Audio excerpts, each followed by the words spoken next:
अस्सलाम वालेकुम नाज़रीन ग्रामी, वेलकम टू माय चैनल। यहाँ पर आपके साथ बहुत बड़ी और अहम खबर शेयर करेंगे। जी हाँ नाज़रीन ग्रामी, ईद उल फितर के तीसरे दिन पाकिस्तान में गर्मी की शिद्दत में काफ़ी ज़्यादा इजाफा हो चुका है। जी हाँ नाज़रीन ग्रामी, आखिरकार कब हमें अच्छी खबर देखने को मिलेगी? आखिरकार वो खबर आ ही गई है। महकमा मौसमियात ने बड़ी खुशखबरी से आगाह कर दिया है पाकिस्तानियों को।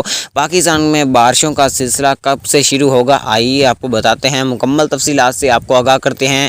इस वीडियो को आखिर तक लाजमी देखते रहिएगा। जी हाँ नाज़रीन ग्रामी, वीडियो में आगे बढ़ने से पहले वीडियो को लाइक कर दें। मज़ीद अपडेट देखने और सुनने के लिए चैनल को सब्सक्राइब कर दें और अपने शहर का नाम भी कमेंट बॉक्स में हमें ज़रूर बताइएगा। नाज़रीन ग्रामी और प्यारे पाकिस्तानियों, आपको बताता चलूँ कि पाकिस्तान में पूरा रमज़ान गर्मी काफ़ी ज़्यादा रही है, बड़े पैमाने पर गर्मी रही है। लेकिन अब महकमा मौसमियात का कहना है कि आज रात से पाकिस्तान में बारिशों का सिलसिला शुरू होने जा रहा है। ये बारिशों का सिलसिला कराची से शुरू होगा और लाहौर तक आने का इम्कान है। नाज़रीन ग्रामी, अगर बारिशें आती हैं तो पाकिस्तान में गर्मी का ख़ात्मा भी हो सकता है।